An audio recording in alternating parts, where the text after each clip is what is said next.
Hello students, welcome to MKG Online Study, an e-learning platform. In this video, we are going to learn about computer organization. There are mainly two types of computer organization, hardwired and microprogrammed control unit. Let us discuss these two one by one. In computer architecture, the control unit is responsible for directing the flow of data and instruction within the CPU. CPU में कैसे instruction और data flow होंगे ये control unit decide करता है. दो main control unit that is hardwired and microprogrammed. Hardwired control unit जो है that is basically it relates to the hardware components, जिसके अंदर एक कंट्रोल यूनिट ऐसा बनता है जिसमें कुछ कंपोनेंट्स या लॉजिक गेट्स के थ्रू हम सर्किट बनाएंगे और उस सर्किट के थ्रू कुछ एक सिग्नल देंगे और फिर हमको कुछ आउटपुट मिलेगा. So hardwired control unit is a control unit that uses a fixed set of logic gates and circuits to execute instructions. The control signals for each instructions are hardwired into the control unit, so the control unit has a dedicated circuit for each possible instruction. Hardwired control unit are simple and fast, but they can be inflexible and difficult to modify. अगर हमको उस circuit को modify करना है तो नया ही circuit बनाना पड़ेगा. उसको हम किसी कंपोनेंट को रिप्लेस करके सर्किट बनाना थोड़ा मुश्किल होता है.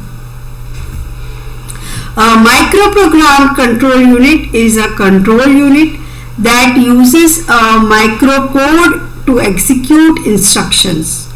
The microcode is a set of instructions that can be modified or updated, allowing for greater flexibility and ease of modification.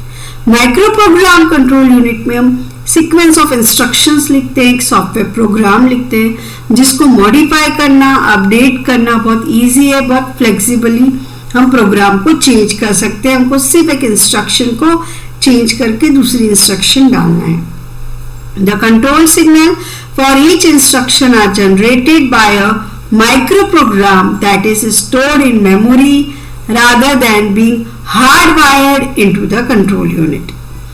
Microprogram control unit are slower than hardwired control unit because they require an extra step of decoding the microcode to generate control signals, but they are more flexible and easier to modify. Because instruction को पहले assembly language then compiling में change करना पड़ता है. सो बहुत सारे changes coding decoding होती है, वहाँ पे एक्स्ट्रा टाइम लग जाता है.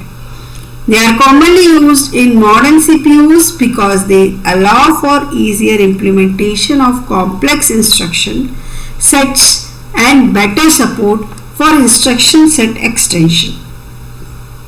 There are basically two types of microprogram control unit based on the type of control word stored in the controlled memory. It is classified into two types: horizontal microprogram control unit and vertical microprogram control unit. horizontal microprogram control unit में जो binary format है वो 1 bit या control signal से represent होता है. If 53 control signals are present in the processor, then 53 bits are required. More than one control signal can be enabled at a time. ये longer control words को support करता है, parallel processing support करता है, high degree of parallelism रहते हैं.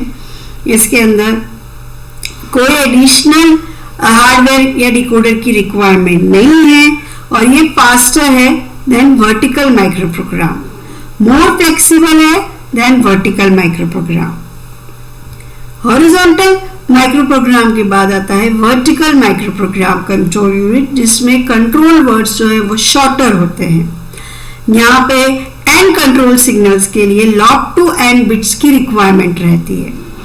Easy implementation रहता है फॉर न्यू कंट्रोल सिग्नल्स, इसलिए फ्लेक्सिबल है. Degree of parallelism is low additional hardware की रिक्वायरमेंट रहती है, इसलिए ये स्लोअर होता है हॉरिजॉन्टल से, लेस फ्लेक्सिबल होता है हॉरिजॉन्टल से, but more flexible than hard wired control unit. Hard wired control unit से ज़्यादा फ्लेक्सिबल होता है. So thank you for watching this video.